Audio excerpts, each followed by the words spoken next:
KUB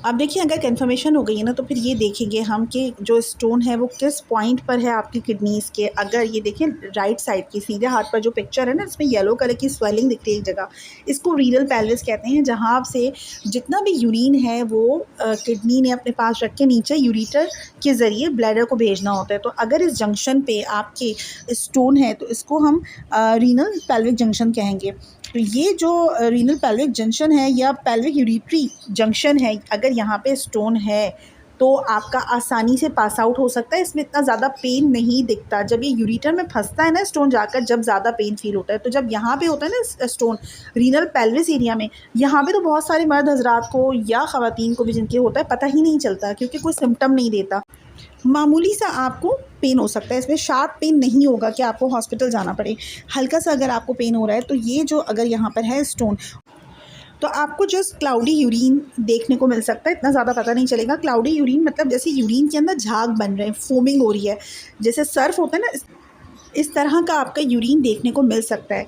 अब ये अगर स्टोन 5 mm से ज़्यादा का है तो फिर आपको फ़ौरन इसकी ट्रीटमेंट की ज़रूरत है। होम्योपैथी में एक मेडिसिन है जिसे हम कहते हैं बर्बेरिस वल्गैरिस। तो ये मेडिसिन जो है मदर टिंचर में इस्तेमाल करनी होती है, आप लोग कर सकते हैं। अगर आपका स्टोन 5 mm से ऊपर का है तो थोड़ा टाइम लगेगा, और अगर 5 mm से छोटा है तब तो ये जल्दी डिज़ोल्व होकर यूरिटर के ज़रिए रेत बन के डिज़ोल्व होकर आपके यूरिन के रास्ते निकल जाएगा। अब यहाँ से स्टोन अगर मेडिसिन दी, स्टोन निकल के यूरिटर जिसे हम पेशाब की नाली कहते हैं यहाँ पे जाके अटक गया है, इसका साइज़ जो है वो थोड़ा ज़्यादा है और ये अभी टूटा नहीं है, तो फिर आपको ऐसा ना हो कि पेन ख़त्म हो गया आप दवा इस्तेमाल करना ख़त्म कर दें। क्योंकि क्या होता है, स्टोन थोड़ा सा टूटता है, थोड़ा सा नरम होता है और नीचे जाके यूरिटर में जा रहा होता है ब्लैडर के अंदर। तो डॉक्टर के मशवरे के बगैर आप दवा खाना बंद कर देते हैं तो क्या होता है, वो स्टोन रहता तो है बट अपनी जो सिम्टम्स है वो ख़त्म कर देता है। तो लोगों को लगता है कि उनका पेन ख़त्म हो गया है, तो पेन ख़त्म होने तक नहीं, स्टोन को डिज़ोल्व होके बाहर निकलने तक आपको दवा खानी है। सबसे बेस्ट मेडिसिन है होम्योपैथी की, जो बर्बेरिस वल्गैरिस के नाम से आपने सुना भी होगा। तो ये मेडिसिन आपको 15 ड्रॉप्स लेने हैं, दिन में 3 टाइम लेने हैं, कम से कम 3 हफ्ते तक लेना है। तो ये जो स्टोन है ये डिज़ोल्व होगा आहिस्ता आहिस्ता, ये यूरिटर के ज़रिए से बाहर निकल जाएगा। जिनका स्टोन अगर सपोज़ कर लें कि 5 mm से बड़ा है तो कम से कम उनको 2 से 3 महीने लग सकते हैं स्टोन्स को डिज़ोल्व करने में। अदरवाइज़ अगर आपने प्रॉपर मेडिकेशन का इंतखाब नहीं किया या इसको आपने इग्नोर किया या इसको सीरियस नहीं लिया तो फिर आपकी किडनी जो होती है अल्टीमेटली फेलियर की तरफ खुदा ना खास्ता जा सकती है। ये स्टोन जो होते हैं ये उन लोगों के बनते हैं जिनका यूरिक एसिड हाई आता है। अगर आपने कभी ब्लड टेस्ट करवाया, यूरिक एसिड हाई है, तो उसको कम करने की फ़ौरन कोशिश करें, क्योंकि ये जाकर किडनी में जो कैल्शियम ऑक्सलेट स्टोन्स हैं, यूरिक एसिड स्टोन्स हैं, वो बना सकता है। और फिर किडनी स्टोन्स ही नहीं, ये फिर आपको बार बार फ्रीक्वेंट यूटीआई भी कर सकता है। और ये बच्चों में भी हो सकता है जो पानी कम पीते हैं, फीमेल्स में भी हो सकता है, मर्द हजरात में ज़्यादा होता है। तो ये जो आर्थराइटिस की कंडीशन है, यूरिक एसिड अगर आपका बढ़ा हुआ है, जिन्हें गाउट होता है उनको ज़्यादा ये इन्फेक्शन होने के चांसेस होते हैं, किडनी स्टोन्स के चांसेस होते हैं। तो ये मेडिसिन जो बर्बेरिस वल्गैरिस है, प्लांट किंगडम से ताल्लुक़ रखती है मेडिसिन, और ये आपकी नेफ्रो हीलर के तौर पे काम करती है। यानी कि किडनी के जो यूनिट है ना नेफ्रॉन्स, उसकी हीलिंग करने में बहुत ही इफेक्टिव मेडिसिन है। अगर आपको बार बार यूटीआई हो रहा है तो आप बर्बेरिस वल्गैरिस का इस्तेमाल कर सकते हैं। ये आपके जिस्म से जो टॉक्सिन्स होते हैं उसको भी रिमूव करने में। अच्छा, ये सारी जो कंडीशंस है ना मैं आपको बता रही हूँ, होम्योपैथिक दवा का जब इस्तेमाल करें जब आपको सिवियर पेन ना हो, शार्प पेन ना हो, उल्टी और नौजिया की कंडीशन तो हो और साथ में डायग्नोज हो गया, तो 2 से 3 महीने में अगर आप बर्बेरिस वल्गैरिस का इस्तेमाल करते हैं तो ये आपका जो स्टोन है डिज़ोल्व होके पेशाब की नाली के ज़रिए निकल जाएगा। लेकिन अगर आपको इतना शदीद पेन है कि जिसमें आपसे सांस नहीं लिया जा रहा या आपको नौजिया वॉमिट की कंडीशन कंटिन्यूस लगी हुई है, तो फिर आप उस टाइम पे रिस्क ना लें। ये मेडिसिन जब वर्क करेगी जब आपको माइल्ड सिम्टम्स होंगे।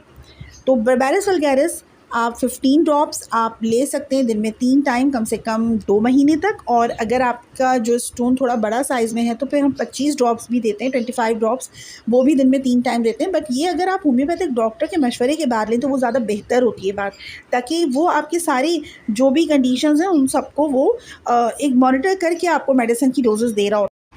डाइट की बात कर लेते हैं थोड़ी कि किडनी स्टोन्स के जो पेशेंट्स होते हैं ना, उनको कौन सी डाइट लेनी चाहिए और कौन सी नहीं लेनी चाहिए। डाइट में आपको जो अवॉइड करना है, हाई सॉल्ट से अवॉइड करना है, हाई सोडियम से अवॉइड करना है। नमक की बनी हुई जो चीज़ें होती हैं ना, नमक जो होता है वो तेज़ नमक खाने में, वो आपको उससे अवॉइड करना होता है। दूसरी चीज़ आपको पालक से अवॉइड करना होता है। पालक के अलावा जो चुकंदर होते हैं ना, चुकंदर नहीं खाने, और जो भिंडियाँ होती हैं ये नहीं खानी है आपको। इसके अलावा आपको जो टमाटर होते हैं इससे भी अवॉइड करना है। ये सारे के सारे ऑक्जेलेट इसके अंदर नाम का कंपाउंड होता है, जो आपके किडनी स्टोन को हार्ड कर सकता है, बड़ा कर सकता है। और जब आपके किडनी स्टोन हार्ड हो जाएगा ना, तो फिर वो आसानी से डिज़ोल्व नहीं होगा। तो इन चीज़ों से अवॉइड करना है। और साथ में जो चॉकलेट्स होती हैं ना, उन सब से अवॉइड करना है। अगर खुदा न खास्ता बच्चों को किडनी स्टोन है तो फिर आपको चॉकलेट, क्योंकि बच्चे शौकीन होते हैं, बड़े तो रुक जाते हैं, तो चॉकलेट से अवॉइड करना है।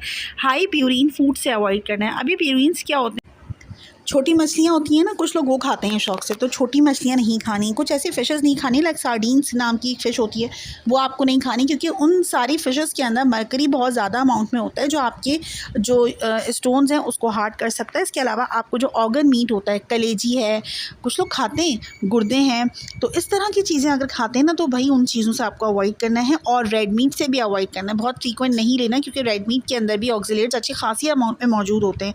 इन सब चीज़ों से अवॉइड करने के बाद जो पीनट्स होते हैं, यानी मूंगफलियाँ, अगर सर्दी का मौसम है, आप मूंगफलियाँ ज़्यादा खा रहे हैं, तो फिर भी आपके किडनी स्टोन्स जो होते हैं उसमें मसला हो सकता है, आसानी से डिज़ोल्व नहीं होंगे। तो भाई ये चीज़ें हो गई अवॉइडेंस की। अब आपको डाइट क्या लेनी है, ज़्यादा से ज़्यादा पानी पीना है। 3 से 4 लीटर आप पानी पिएँ, मतलब इसमें 16 to 20 ग्लास आप पानी पिएँ अगर आपका स्टोन ज़्यादा है। लेकिन इससे ज़्यादा एक्सेस ना करें, ये बहुत ज़्यादा अमाउंट है, मैं आपको यूँ बता रही हूँ, ताकि कम से कम आप 12 से 13 ग्लास तो पिएँ। फ्रेश फ्रूट्स लेने, और फ्रूट्स में जो लेमन है, नींबू पानी का इस्तेमाल करें, क्योंकि ये बहुत अच्छा काम करता है किडनी स्टोन्स को घुलाने में। क्योंकि ये जो लेमन होता है ना, लेमन वाटर, ये आपकी पीएच को नॉर्मलाइज़ करता है, अल्कलाइन करता है। जो किडनी स्टोन्स होते हैं ना, वो तेज़ाबी पीएच में, एसिडिक पीएच में ज़्यादा बढ़ते हैं, ज़्यादा हार्ड हो जाते हैं, तो अल्कलाइन पीएच की डाइट आपको लेनी है।